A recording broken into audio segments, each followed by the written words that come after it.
김주영 작가와 함께합니다. 마음과 생각이 자라는 인문학 산책. 가장 아름다운 이야기. 오늘을 가장 사랑하며 사는 삶이 언제나 눈부신 태양이며 세상에서 제일 행복한 노래다. 매일 그러한 삶으로 가는 삶이 인간의 축복이다. 김주영 작가, 필사, 긍정. 김종원 작가님의 하루 10분 인문학 수업. 가치를 판단하는 3가지 질문. 샵 28. 한 사람의 가치를 판단하는 3가지 질문이 있다. 무엇을 보며 아름답다고 생각하는가? 무엇을 보며 비웃고 있는가? 무엇을 보며 꿈을 꾸는가? 당신이 아름답다고 생각하는 것은 당신의 시선의 깊이를, 당신이 비웃고 있는 것은 당신의 내면의 깊이를, 당신을 꿈꾸게 만드는 것은 당신의 지적 수준을 증명한다. 김종원 작가, 긍정, 확언 필사. 네이버 블로그 김종원 작가님과의 대화. 읽지 않으면 당신만 손해인 책. 읽지 않으면 당신만 손해인 책. 이 책은 조금 비싸지? 엄마가 묻자 아이는 이렇게 답했다. 엄마, 이 책은 전혀 비싸지 않아요. 책값은 22,000원이지만 가치는 22만원이잖아요. 나의 지성과 영혼과 내면까지도 미치게 만들 정도로 구석까지 몰았던 1일 1페이지 인문학 여행 한국편을 중간에 두고 아이와 부모가 나눈 대화다. 라방에서 저 소식을 댓글로 접했는데 어찌나 감사하고 행복하던지 그 따스한 마음에 오랫동안 기쁠 것 같다. 한 유튜브 촬영에서 이 책에 담은 내 마음과 무엇과도 바꿀 수 없는 가치에 대해서 이렇게 표현한 적이 있다. 한강이 보이는 아파트를 계약금으로 줘도 이 책은 절대로 다시 쓰고 싶지 않다. 정말 죽을 정도로 힘들게 쓴 책이다. 이 책을 쓰기 위해 지난 30년의 사색이 필요했다. 이 책은 어디에서든 자신 있게 말할 수 있다. 당신이 누구든 읽지 않으면 손해입니다. 손해보고 싶지 않다면 온라인 서점 예스24에서 만나보세요. 오드리 헵번의 부러지지 않는 마음 만들기. 전쟁은 한 소녀의 삶을 송두리째 바꿔놓았다. 그녀는 튤립 뿌리를 뽑아먹는 신세가 되어 살아남는 게 최고의 목표인 삶을 살았다. 불행은 거기에서 멈추지 않았다. 전쟁 후유증으로 각종 병을 앓았고 발레리나가 되겠다던 자신의 꿈도 접어야만 했다. 보통 이런 상황이 반복되면 아무리 강한 마음을 가진 사람도 무너지게 된다. 하지만 그녀는 모든 악조건을 이겨낸 놀라운 삶을 살아낸다. 그녀의 이름은 바로 세계적인 영화 배우 오드리 헵번이다. 어떤 바람에도 흔들리지 않았던 아름다운 그녀의 삶은 어머니가 당부한 5가지 조언에서 시작한다. 1. 친절하라. 친절은 가장 좋은 매너다. 2. 시간을 철저히 지켜라. 늘 다른 사람의 소중한 시간을 먼저 생각해라. 3. 경청하라. 남들에게 네 이야기를 많이 하지 말아라. 중요한 건 다른 사람의 이야기를 듣는 것이다. 4. 바른 자세를 유지하라. 똑바로 서고 몸을 곧게 세워 앉아라. 5. 내게 가장 소중한 것을 발견하라. 다른 사람들의 이목을 끄는데 집착하지 말아라. 그녀는 절대 잊지 말아라고 당부한 어머니의 5가지 조언을 평생 실천하며 살았다. 훗날 그녀는 이렇게 말했다. 나는 어머니의 인생관을 그대로 물려받았다. 그러자 그녀의 어머니는 이렇게 답했다. 나는 오드리를 위해 특별히 해준 것이 없다. 단지 자기 삶에 자부심을 느끼도록 했을 뿐이다.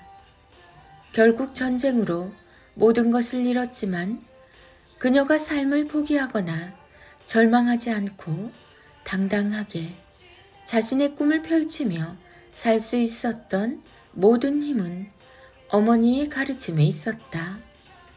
그녀의 삶이 아름다울 수 있었던 건 더 아름다워질 수밖에 없는 선택을 했기 때문이다. 그녀는 사라질 외모보다는 남겨질 마음에 집중했다. 외모는 순간이다. 우리의 외모는 지금 이 순간에도 빛을 잃고 있다. 시간이 지나며 빛을 잃어가는 것에 집착하면 삶은 고통의 연속일 수밖에 없다. 그러므로 외모에 집착하는 것은 파멸로 가는 끈을 잡고 있는 것과 같다. 시간이 가며 빛을 바라는 것이 무엇인지 깨닫고 그것을 추구하는 삶을 살아야 한다. 그래서 그녀는 인생 2막을 통째로 바쳐 어려운 아이들과 이웃들을 위해 봉사하는 삶을 살았다. 그녀는 자신의 사랑스러운 아이들도 그런 삶을 살기를 바라며 이런 유언을 남겼다. 아름다운 입술을 갖고 싶다면 조금 더 친절한 말을 하라. 아름다운 눈을 갖고 싶다면 사람들에게서 좋은 점을 찾아라. 그리고 날씬한 몸매를 갖고 싶다면 너의 음식을 배고픈 사람과 나누어라. 아름다운 머리카락을 갖고 싶다면 하루에 한 번 아이가 손가락으로 너의 머리를 쓰다듬게 하라. 아름다운 자세를 갖고 싶다면 결코 너 혼자 걷고 있지 않음을 명심하라. 그리고 마지막으로 기억하라. 네가 나이가 들면 깨닫게 될 것이다. 나는 왜 두 손을 가지고 있는가? 하나는 너 자신을 위한 손이고 나머지 하나는 남을 돕기 위해 존재하는 손이다. 그녀는 혼자가 아니었다. 수많은 사람의 손을 잡고 있었기에 중심을 잃지 않을 수 있었고 자신이 원하는 삶을 살 수 있었다. 부러지지 않는 마음으로 살기 위해서는 함께라는 단어를 가슴에 넣고 살아야 한다. 어떤 거센 바람과 고통도 손을 잡은 두 사람의 사랑을 이길 수는 없으니까. 두 사람보다는 세 사람이, 세 사람보다는 네 사람이 강하다. 그렇게 누군가의 손을 잡을 때 우리의 마음은 더 강해진다. 아이에게 당신처럼 좋은 부모는 없습니다. 아이가 어려서 말을 제대로 하지 못할 때는 바닥에서 뒹굴며 누워서 발버둥을 치는 사랑스러운 아이를 보며 이런 생각을 해요. 넌 대체 무슨 생각을 하고 있니? 빨리 자라서 말을 할 수 있으면 좋겠다. 하지만 시간은 생각보다 참 빨라요. 정작 아이가 자라서 말을 시작하면 같은 말을 쉬지 않고 반복하는 일상에 지쳐 아이에게는 정말 미안하지만 다시 이런 생각에 빠지게 됩니다. 말하지 않았던 그때가 좋았지. 아, 예전으로 돌아가고 싶다. 부모가 된다는 것은 참 어려운 일입니다.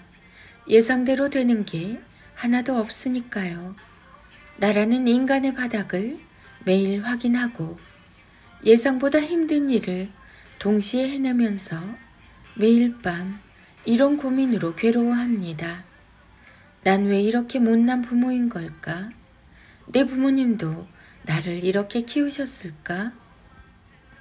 옷장을 열면 내가 입을 옷은 하나도 없지만 틈날 때마다 아이에게 입힐 예쁜 옷을 삽니다. 내 모든 SNS는 이미 아이 사진으로 가득하고 예쁜 표정을 지을 때 사진을 찍고 싶은데 왜 카메라만 들이대면 다른 표정으로 바꾸는지 그게 자꾸만 더 아쉬운 나날을 살고 있지요. 그러나 우리 이제 육아라는 대상을 공격하며 살지 말기로 해요. 육아는 정복할 수 있는 대상이 아닙니다. 단지 부모가 자기 삶을 귀하게 여기며 모든 일상에 정성을 다할 때 아이의 모습도 부모가 원하는 근사한 모습으로 변합니다. 아이는 부모의 뒷모습을 보며 집 밖에서 따뜻한 부모가 아닌 집 안에서 따뜻한 부모를 원합니다. 오늘도 아이는 넘치는 그 사랑을 받아먹고 사니까요. 사랑은 오직 부모만이 줄 수 있고 아이를 가장 근사하게 키우는 최고의 양식입니다. 당신도 알고 있죠? 시간은 언제나 참 빠릅니다. 초등학교에 입학한 아이와 함께 등굣길을 걷는 일도 길어야 2년이고 이유식을 만들고 기저귀를 갈아주는 일도 길어야 3년입니다. 또 앞서 언급한 궁금한 것을 묻고 또 묻는 아이의 질문에 답해주는 일도 길어야 5년이죠. 하지만 이 모든 것을 제대로 해주지 못했다는 자책감과 후회는 평생 사라지지 않아요. 아이에게 있어서 부모가 필요한 시기에 함께 걷고 식사하고 질문에 답해주는 것만큼 좋은 교육은 없습니다. 당신이 지금 그걸 하고 있다면 부모의 역할, 그 이상을 해내고 있는 겁니다. 너무 걱정하지 말아요. 당신이 아이에게 보낸 그 사랑이 당신의 모든 시간을 기억하고 있으니까요. 아이에게 당신은 세상에서 가장 사랑하는 단 한 사람입니다. 아이에게 당신처럼 좋은 부모는 없습니다. 김종원 작가. 김종원 작가. 자녀교육, 부모교육, 책 육아, 홈스쿨링, 대화법, 질문, 초등교육, 인문학, 좋은 부모, 사랑, 부모의 말, 부모 인문학 수업. 아이들의 낭송이 이어집니다. 인문학의 대가 김종원 작가님의 하루 한 장 365 인문학 달력. 거대하게 성장한 나무를 보며 작은 씨앗일 때를 떠올리는 사람은 별로 없죠. 그러나 현재가 아닌 과거를 볼 줄 알아야 성장의 과정을 짐작할 수 있습니다.